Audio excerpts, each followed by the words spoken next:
This is the E-commerce Edge podcast with your host, Jason Greenwood.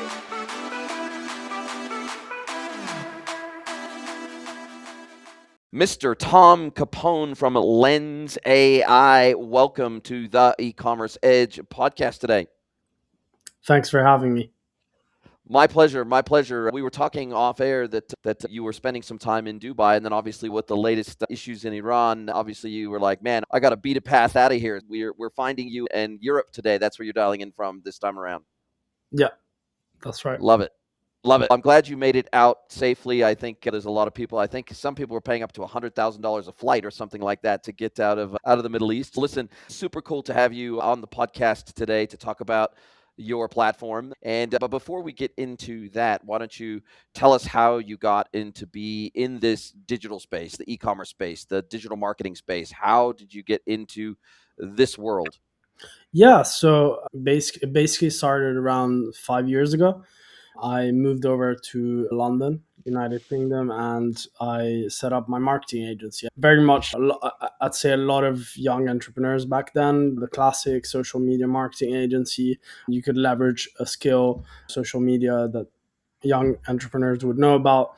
But the actual unlock for me back then was to establish a company and then go out to search for the top talent I could find. And that resulted in me doing over 800 interviews in like less than 60 days. And then basically reaching an ex marketing manager, Huawei, which managed over $150 million in marketing spend, and basically scaled the Huawei e-commerce, leveraging ads, SEO, email, like content, influencers, everything you can think of. And so that kind of allowed me to segue into the digital marketing world and understand how big brands were printing literally users, sales on products, leveraging these marketing channels. And that enabled us 5 years down the line to grow my agency, having worked with over 200 brands, amongst which L'Oreal, Uber, Huawei itself, Havaianas, Maybelline, like, and many more. And over some time, we also started looking at how AI was changing marketing. And that was like the unlock there, because it seemed quite clear to me from the get go that if you could have a digital agent that could read and interpret data more precisely than a human, more quickly than a human, make less errors, and do it while not sleeping. We know there's a lot of, like, for example, if you're running an ad campaign online, most of the time, like maybe your ad is underperforming during your night, it's unlikely that a marketing agency, a team, a freelancer is going to be able to make real-time updates on a marketing campaign in real time at all times. And it was quite clear to me how all these features around AI being integrated, again, with the volume that you can reach, the precision, like it was very clear to me it was going to change the landscape. And that's what we did with the agency at Lens Suite. And then that's how it segued into Lens AI, which is a company we run today. And when you say that your tagline is, in all transparency, we've never worked together, I've never used L3NS AI, the platform, so I have to go with what's on the website here, but you say the number one AI marketer for printing users. And so help me understand what the tool or what the platform actually does. Does it create meta ads for you? Does it create Google ads for you? Does it manage outreach and influencer campaigns for you? Does it do all of the above and more? If I was to sign up today for the platform, what would I be able to do with it? So Lens AI is an AI product marketer. So what this essentially means, it is replacing the role of a classic product marketer, which would be running any digital marketing channel to generate sales on any product. And essentially, you simply spend tokens on this AI agent, and he can run AI advertising campaigns, influencer marketing campaigns, content campaigns, SEO campaigns, email campaigns, community marketing campaigns, literally any channel that generates money online that you can think of, he'll be able to autonomously run for you by simply spending tokens on these agents. So this is what the platform does. Now, I see on the website it says the playbook access is open now for subscriptions, but it says, at least as far as I can see here, maybe you've moved this timeline forward, but it says the strategy and the execution agent are not going to be available till Q3 of 2026, so Q3 of this year. And obviously, you'd be pre-ordering at this stage, correct? So you're not actually you're in beta effectively at this stage. Yeah, so that's right. We currently have a closed beta. So basically, if you pre-order the product with us, we're slowly championing our basically pre-order companies into our closed beta. This is essentially a way for us to give early access at 90% off. So we've rolled down $1,000 annual license to $100, and you can basically pre-order a ton of strategy and execution tokens that you can spend to essentially replace your marketing agency, team, freelancer in advance. And then what's going to happen is some of these brands are going to help us within these next 6 months to essentially improve the tool to a point where it's literally running teams autonomously. We currently have one of our first brands which entered closed beta in late 2025, which was basically at $100K in revenue, an e-commerce product, a fitness product. And so what happened with these guys is today, 6 months down the line, they're essentially 95% automating their marketing completely, and they've grown from 100K revenue to $1.5 million in revenue per month. And this is just a sneak peek into the future of what teams can be and what companies can be with AI marketing. And we're seeing obviously the equivalent happening in, for example, AI software engineering. And my prediction, this is going to only accelerate into whatever the AI finance field, AI legal field, and essentially automating every single role that a company requires in any sector. And look, I've used Lovable to create apps, and I'm working with Claude Code now and Claude Cowork, and I use Gemini a lot. I canceled my subscription to ChatGPT recently just because I found that it wasn't as good as some of the other platforms that are out there now. But I'm using a lot of these AI tools. I'm using it for post production on my podcast, so I know how powerful AI first tooling can be. You said, yourself on your website, you've said no agencies, no teams, no consultants, just like Lovable redefined vibe coding.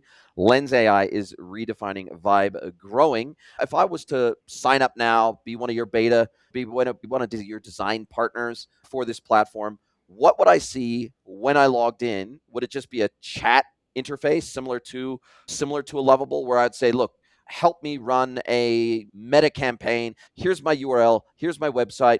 Here's some products that I want to promote. Help me create a meta campaign for these products? Or is it something more than that? Yeah, so it's actually quite interesting because I would guess building a software product is a lot more intuition based compared to actually distributing a product online and generating sales on it. And so the mechanism is a bit different. From what we've, again, observed over 5 years working with over 200 brands, generating $54 million for them, is pretty much all of the time there is some form of technical barrier from the founder or whatever the product person in regards to how to market the product. And so they're never quite going to know the answer to what the correct marketing channel is. Most likely, the marketing consultant, the marketing agency is going to take all the information possible from the founder, from the product person, and around the product, the brand, the timelines of the campaign, the revenue slash user targets, budget, all of this data, and then they're going to create a classic marketing strategy document, which in the past you would have had to pay a few $100 for, a few $1,000 for, wait a few weeks for, and maybe sometimes months for.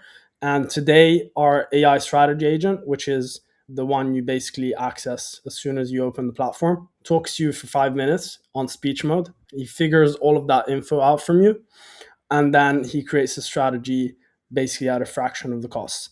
And that's the part number one. The part number two is essentially this AI strategy agent interacts with an execution agent, and he hands over the strategy document. With one click, he converts it into a series of tasks. You automatically eliminate the problem of having a strategy, this very high level intangible document or brief on what to do to grow your product from maybe 0 to 1 million users. And then you eliminate that by simply spending tokens on these tasks. And so this execution agent then goes ahead and scrapes winning competitor ads in your same product and industry. He then goes and generates those ads. He then goes and lists them on meta ads, for example, and then automatically optimizes the ads by saying ad 1 and 2 are high performing, 3 and 4 are not, so let's reallocate the budget accordingly. And so that self-optimizing loop is basically the key. And again, this doesn't just take place in the ad channel. The strategy agent is going to suggest the correct channel based on your budget, your user revenue expectations. So let me make an example here. There is companies who've used the tool and have spoken to the strategy agent saying, I only have $100 and I want to get from 0 to 1,000 users, which might be quite sensible for someone who's starting out at idea stage. Lots of these guys who are vibe coding software products, like that's where they're starting actually. And so what happens there is the strategy agent is trained on over 10,000 case studies sourced by us internally from 2x, 50x return on investment within 3 to 6 months. He's going to go and fetch that data, basically correlate it with your specific product and industry. And then he's essentially going to say, oh, you have $100 and you need to get from here to here. So, for example, AI influencer marketing might be the best channel for you, or community marketing might be the best channel for you. He might not suggest, for example, advertising, where there is a kind of higher budget cost to get started. And so that's the magic here with having these strategy agents completely autonomously fetching data, privately sourced data on case studies from winning products and winning brands in your same niche can basically help you clone strategies and avoid all of the hassle and money wasted and time wasted of like understanding what marketing channels are working today for other brands in your same space. And so they're gonna obviously, if you don't have a Meta Ads account yet, I guess they're gonna ask you to put in they're gonna ask you to go and create an account. They're gonna step you through the process of creating the account. They're gonna ask you to generate an API key or whatever it is, paste in the API key into the chat workflow. They're going to ask you the same thing about Meta Ads. They're gonna step you through from having nothing to having operational campaigns running. Yeah. Essentially, yeah. And how would that, I see on your website, you say powered by a flight mode, we print users for e-commerce, software, and info products. So you might have a SaaS platform, you might be an e-commerce retailer, you might be selling a course, right? So let's say hypothetically so I'm about to release my first AI version of me, trained on all my data, on all of my content, on all of my podcast episodes, everything, and being able to reference that. And the whole idea behind this is to be able to provide an on-ramp and an off-ramp to my high dollar, high touch, one-to-one consulting engagements, because sometimes people want to try things out before they come on board. And at the end, when you're finished with a 3 or a 6 or a 12-month engagement, they don't want to go cold turkey. They want to slowly ramp down. So I want to have a cohort-based consulting engagement whereby every 2 weeks they get office hours with me, and then in between the office hours they have access to my AI agent. They can ask questions to, and it will reference back to specific pieces of content where they can go and learn more, basically. If I wanted to market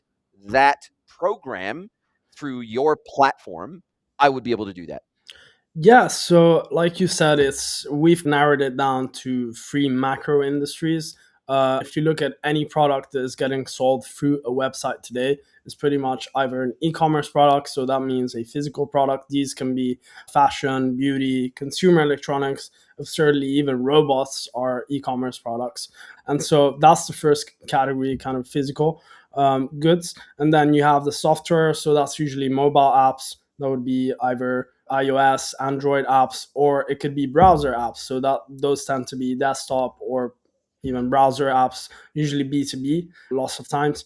And then the third category, like you said, is info products. And that's very interesting because we've had this surge of community platforms like School, WAP, like all of these different new monetization methods where you can dump a bunch of systems, methods, know-how, essentially even courses like into a community and keep stacking up value so that and again, in that sense, knowledge is getting more commoditized online. But this is, again, what we're seeing is that, for example, our AI strategy agent might suggest an info product brand to maybe start with AI content marketing. And so start funneling a lot of free value for people then into maybe a community platform like School or WAP. And then maybe that specific lower ticket product then can funnel you into whatever one-to-one coaching calls or eventually even masterminds. And so this is the usual funnel that we see a lot of info product founders take from our agent, and they're able to run it for them. Now, I have to make a disclaimer here. Lens AI is an AI product marketer. It will not help you sell services. So this is a very clear distinction, because usually the thing with services is that they tend to have a salesperson involved. And the way we guarantee the results and outcomes through our business is actually driving revenue directly to a website page or whatever, a WAP or school payment gateway, Stripe, Shopify if it's e-commerce. Ever. Yeah, that's how we guarantee it. And so if a salesperson is in the middle, that kind of for us blocks this success loop with our users. And just a disclaimer. I guess the only question to that would be what I do, which is I sell my services as a subscription through my website, through my Wix website. There you go. And so they subscribe. Even my high dollar one-to-one consulting services, sure, I may have a pre-sales call, like they come to the website or they find me through LinkedIn or whatever it is. They go, they check it out, they think they like it. Either they subscribe immediately or they might book in a short call beforehand just to confirm that I'm everything I say I am, but ultimately every single transaction goes through my website and it's all on a subscription basis. So just as my one-to-one consulting is sold on a subscription basis, so will my cohort or group-based coaching and consulting subscription offer. It'll all be sold through my website. And then, of course, the chat experience, the full-blown end-to-end, trained on my content, trained on my knowledge chat experience will be embedded behind a gated membership page where only once they subscribe do they get access to it. And so I guess that would fit the mold, or maybe not, of an info product for you. Yeah, as long as it's sold through a website and there's no kind of middleman, then Lens AI can help drive conversions to that website, essentially. Yeah. Okay, amazing. And what are you finding the split is in your beta period between e-com, between info products, between SaaS, say SaaS software, subscription products? What is the split right now of your beta customer cohort? Yeah, so it's pretty varied. We obviously segued from a marketing agency, and so we had the luxury to, first off, not start this project from the classic garage setup and have some cash flow going and not dilute too much of our company getting started. And the second huge advantage was leveraging all this IP, so intellectual property data from all of our previous clients. And I think, by the way, this is, I highly suggest it if you're especially building a software company to come from a service background. This is going to enable you to understand your client on a much deeper level, and basically is essentially going to make you a premium product manager or whatever, product officer, when it comes to designing the user experience, the user interface for the product, and making sure the actual end-to-end systems match what a client would need in a service scenario. And so I think these are the main two things that we've been able to bring along. And then the third thing I would say is you also have a lot of nuances that come from running a service company that enable you to then position your product in a very specific place. Let me give an example. Along the way, in the last kind of couple years of running the agency, I started receiving a lot more inquiries from startup founders who needed help with marketing services, but they weren't able to afford them. So that's where the actual need came from. And so you see a lot of really cool, for example, e-commerce, consumer electronics products like these. Like I've heard, flying jets, which can, for example, personal luxury jets, which you can park in your garage. They fly in half an hour London to New York, like this kind of stuff, right? Which, if you think about, these are the kind of products we always see in sci-fi, and they never get in the hands of consumers. But I've actually spoken to so many founders showing me these products in real life that do exist right? But they never are able to reach distribution effectively because they are very good inventors, not so good marketers. And so that always remains the bottleneck. We've seen this going back in history. So many inventors got their ideas stolen from a better businessman, a better marketer. And so this kind of story repeats. And in this case, a lot of ideas are being left in the graveyard. And this is, I'd say, a key motivator for us starting this tool is to get as many disruptive products out there. Now, going back to the question, is like we see a lot of physical products which are coming into play. There's a lot of robotics companies. There's a lot of, again, these really cool tools. Like the other day, I think there's a guy making a robotic toothbrush. Like even these sort of things, right? Home and lifestyle, automotive. These are super cool technologies entering e-commerce, which weren't here before, but today have the power of AI to build and distribute quicker and more effectively than ever before. And so a lot of these products are entering our cohort at the moment. And then we have a lot of obviously AI software companies which are working with us to basically like leverage as much as possible their distribution. And these are very easy to bring in because they really do understand the power of AI when it comes to building products. And so they can see how, in the same way, it works with marketing it online. And then, yeah, so these are, I would say, between these three macro categories, like e commerce and SaaS, are definitely heavier than creator economy or info products for the moment. Okay, and here's the ultimate question. Are you using Lens AI to market Lens AI? Absolutely. Yeah, we're essentially we're in spending tokens on our own AI strategy agent daily. And so the cool thing is like you can do it from your iOS device. And so it is extremely efficient. If you've experimented with OpenClaw or CloudBot, that's the similar experience. I find it that using the Lens AI app is much more focused purely on marketing and purely on growing users and sales. And so that is easier for me. Again, that might just be me, but a lot of our users find it useful that way. And the cool thing is, for example, he suggested us to go with AI influencer marketing. So started prospecting thousands of influencers for us in AI, tech, business, marketing. He started drafting basically offers for them and contract proposals, content guidelines, and reaching out to them, improving reply rates to a point where we got it to 20-30% on X, Instagram, YouTube, and LinkedIn. And we, like, thanks to Lens AI ourselves, we've closed up to this point, I think, over 300 influencers in the space of 3 months, which is, I think, pretty cool.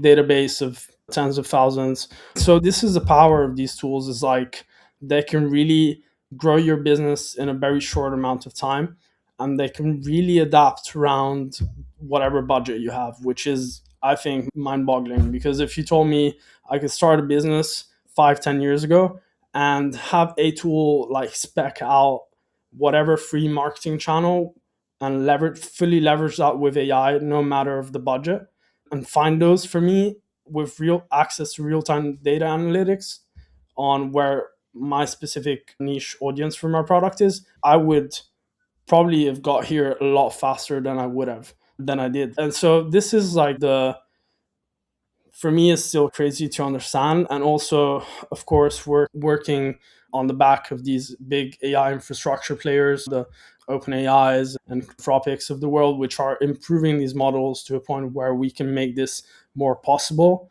by simply working on refining kind of these context scenarios where we solve for a specific problem rather than a general use case. And how does it work? So let's say hypothetically, would Lens AI work? So I've got a podcast, and let's say I wanted to market my podcast better. I realize it's not a subscription model. There's no conversion through a website, but I could see it's like a knowledge product. It is where it's not a service. I'm not expecting to make money off the podcast, but still being able to run ads and drive traffic to my podcast channels, that is the conversion. That is how we measure the conversion. Yeah. So is that something that you think Lens would be able to help with?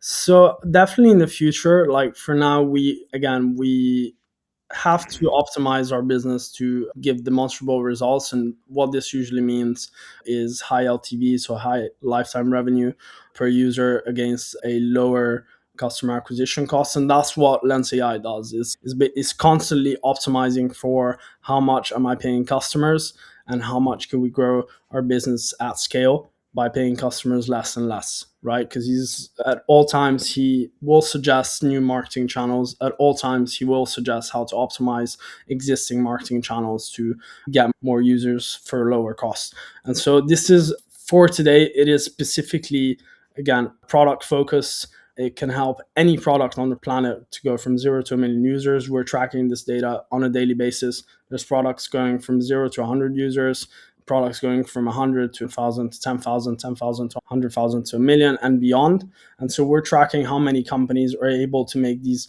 again, huge leaps in user base. But yeah, we still have to probably get to a point where we have this piece solid enough, I'd say, where we've helped millions of brands monetize directly their products through websites, and then probably move to helping entrepreneurs monetize backlog kind of AdSense revenue and that kind of thing.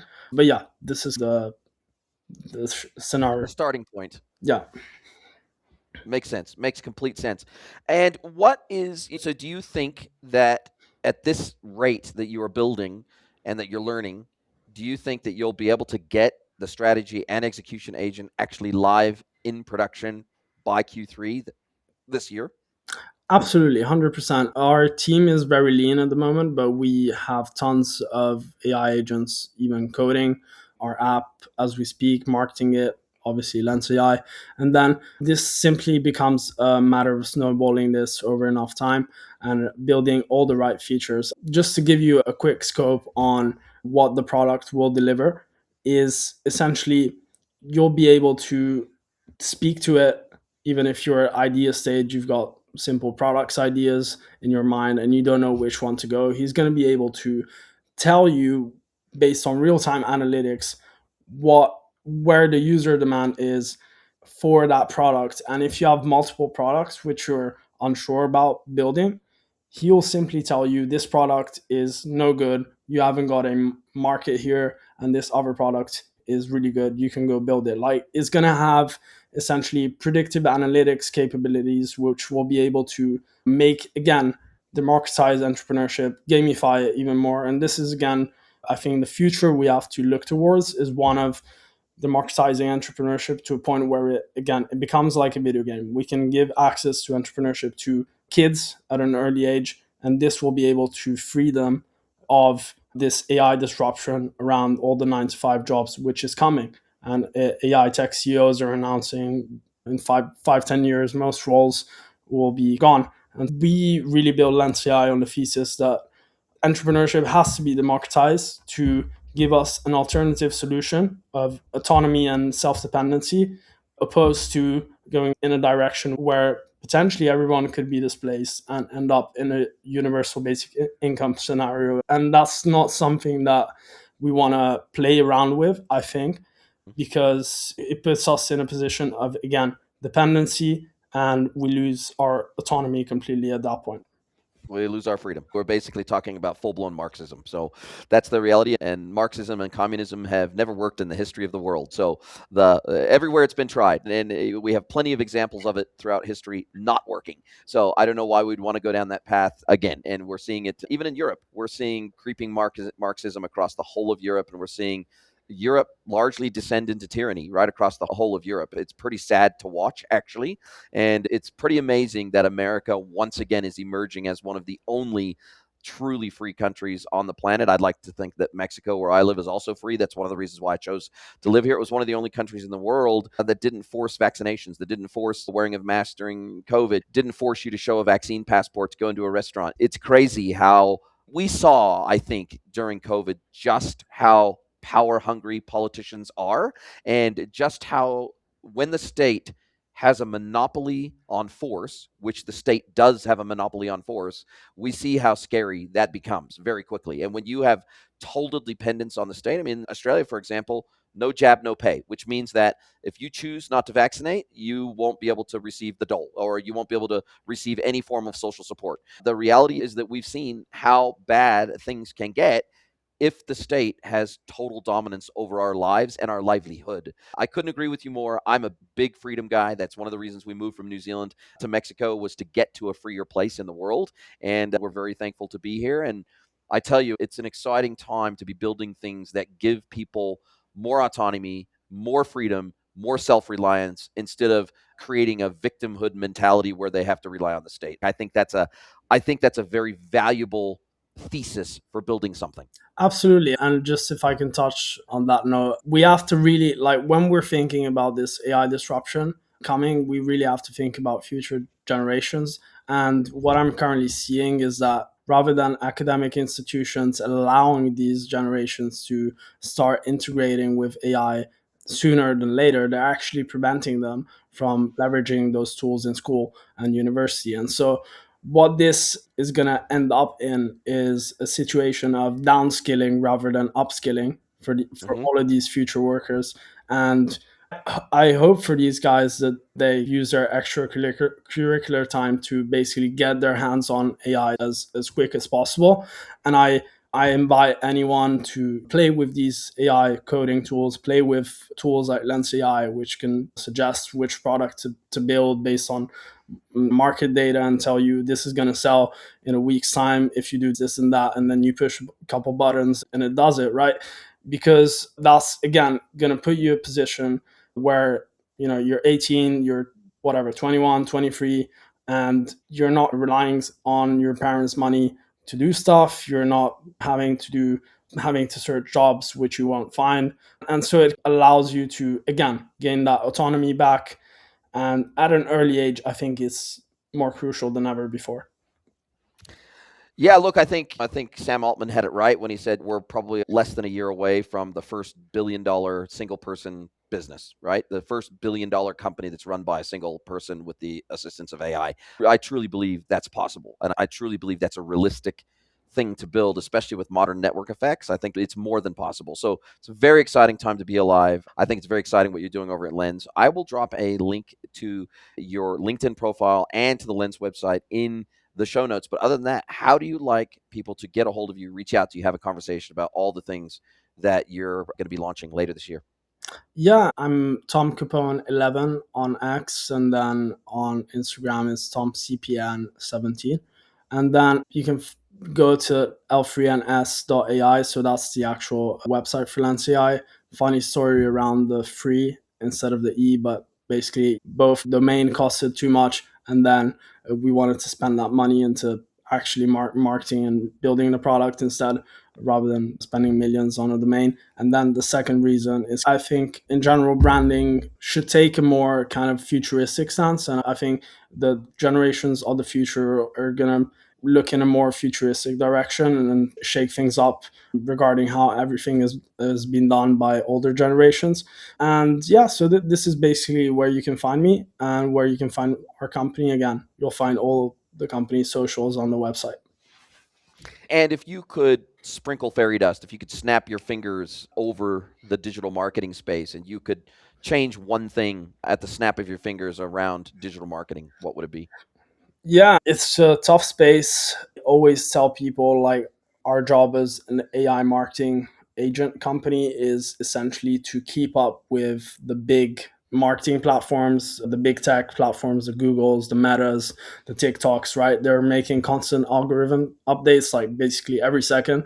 And to be able to have an agent that effectively tells you how to market your product and get users and sales within no time, you actually have to have a team which knows their stuff around what this new update means, what this new algorithm change, how it affects ads, how it affects influencer content, whatever. All of this stuff is super crucial. If I had the magic wand, I would probably keep it the same, but change is a never-ending constant, and this is also what keeps the world interesting, what it allows for new products to enter new spaces, to beat incumbents, and to effectively change the world. So I wouldn't really change it in the end. It's an exciting time to be alive, no question about it. I'm 51 years old, and I've never been more excited about the tech space, about the e-commerce space, about the digital space. Never been more excited. I've seen lots of changes over the years. The coming of mobile was probably before AI. Oh, mobile was probably the single biggest disruption that ever happened to e-commerce and digital experiences. To see this coming now is a very exciting thing to watch and take part in and play. I'm playing with AI tools every single day myself, trying to optimize my workflows and trying to make me better, trying to make me faster, trying to make me more efficient on behalf of my customers. So I think you're right. I think if we can retain a sense of curiosity, eternal curiosity, and then the world won't pass us by. Tech won't pass us by. Opportunities won't pass us by if we remain curious. And that's what I fought for the last 26 years of working in this industry, to stay as curious as I was from the first day I started in this industry, is to retain that childlike sense of curiosity and wonder of what we can do with modern technology. So I couldn't agree with you more. I wish you every success with the platform. I will drop those links into the show notes for you, but this is the point where I get to flip the script. I get to turn the microphone over to you, let you ask me one question, any question you like. It could be personal or professional. Mr. Tom Capone from Lens AI, what is your question for me today? Yeah. So where do you see AI going in 10, 20, 30 years time? How do you think global economy is going to be shaped? What do you see your grandchildren doing? Maybe this is, I think, the type of question that would interest me for sure. Yeah, so I won't have grandchildren because my wife and I don't have kids and don't want them. So that's the first thing. So we have dogs instead, and we travel the world instead. I don't have to think about my grandkids, but I have to think about other people's grandkids. And I think even getting out beyond 12 months and trying to think about what the impact of AI on society will be even beyond 12 months is a fool's errand. It's a little bit disingenuous. You either, if you say something, it's you're either delusional, right? Or you're lying, because I think no matter where you're at in this world of AI, whether you're working in it, whether you're using the tools, whether you're helping to develop new tools on top of the main LLMs, I don't think anybody on the planet right now can tell you exactly where this ends up. And I think even Mark Zuckerberg, I don't think he can tell you where this ends up.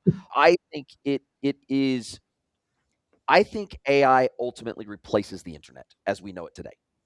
That's what I think. I think, and I don't know exactly what that looks like. I don't know exactly what form that takes. I know for a fact that the standard e-commerce interfaces of today, home, category, product, cart, checkout, I know those interfaces are going away. They're going to be replaced by complete chat interfaces, whether it's a bring your own concierge, whether it's you're doing everything within the chat interface of a Gemini or ChatGPT or whatever, whether, and including executing the transaction, whether you are spinning up your own on-site agent every single time you arrive at the website that's acting as a concierge on the site for you and guiding your experience.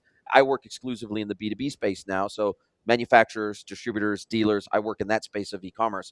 And major e-procurement platforms are already saying we're working towards full agentic procurement capabilities. So the procurement side is already working through towards a full agentic experience. Now the supply side has to get there.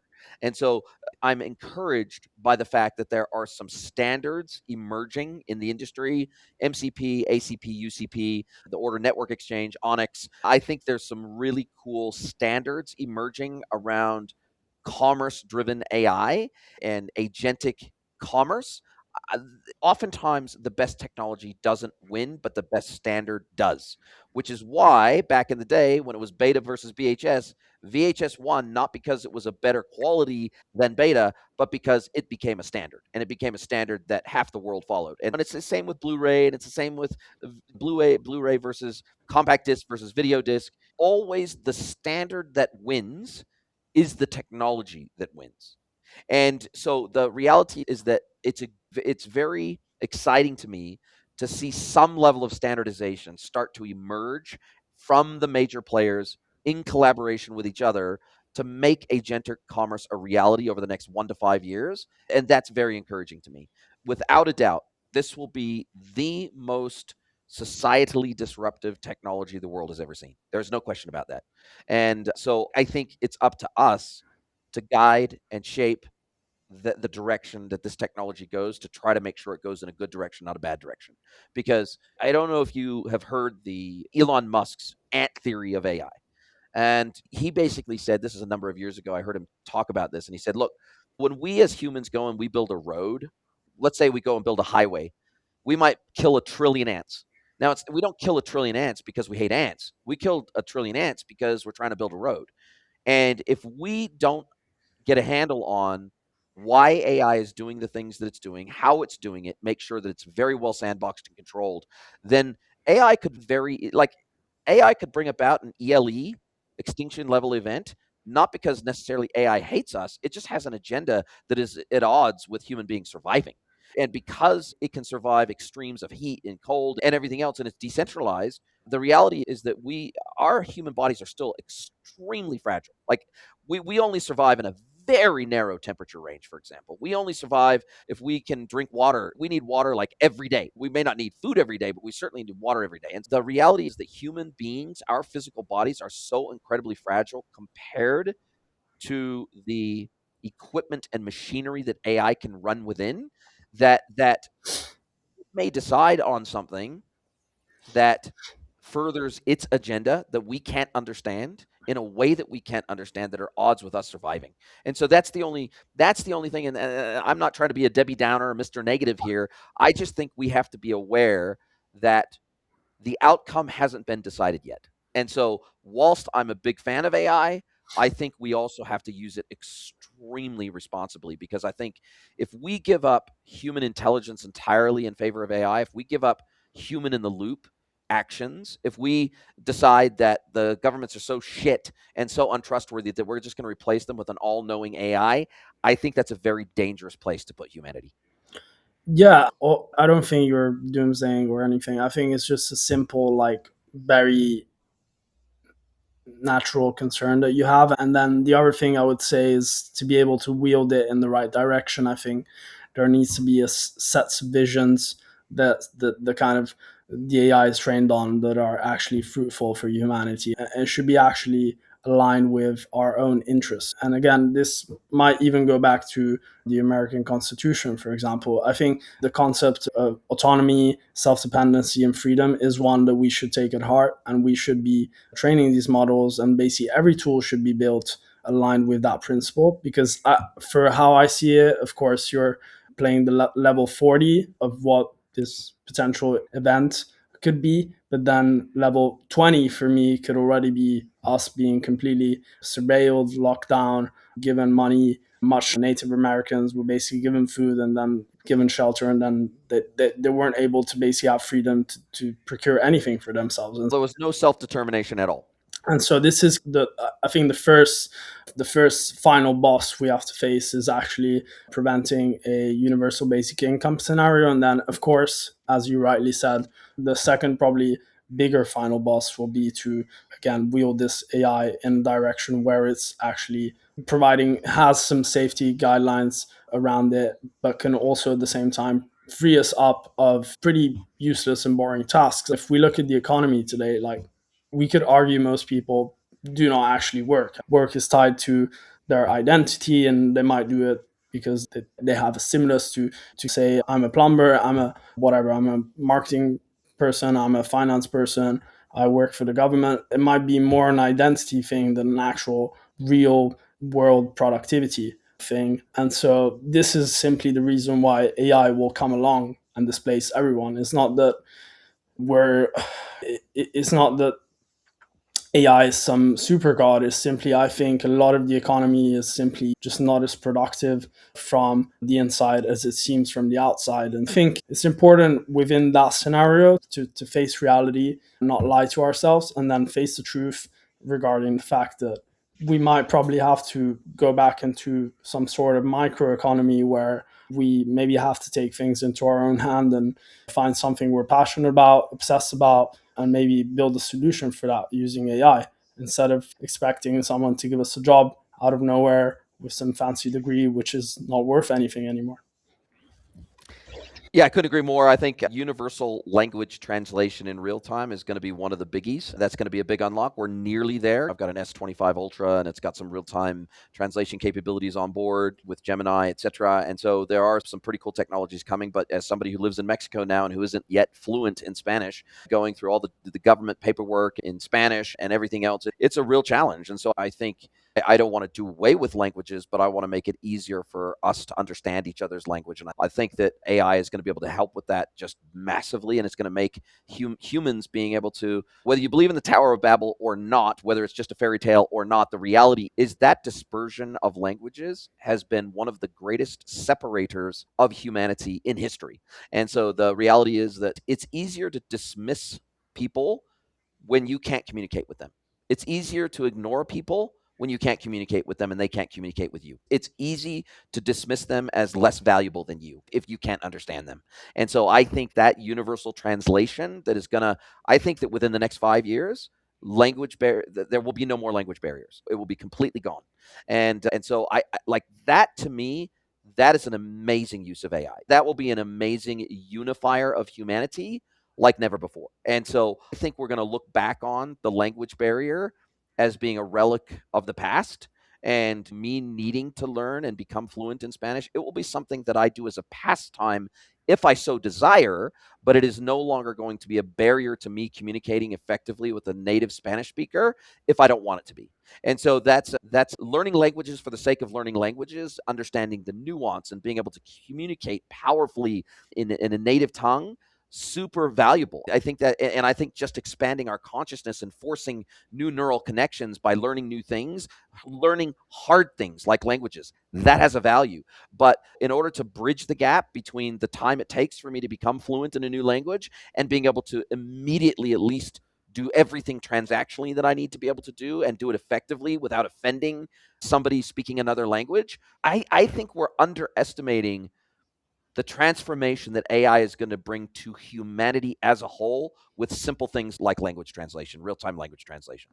No, 100%. I think the usual stance a lot of people take on consumer AI is going to make us lazier. I think to some extent, I see AI in B2B, so business to business, as more of a productivity hacking machine. And so this could, like AI in B2B will free you of whatever boring, probably useless task you're doing and allow you to actually focus on work which actually matters.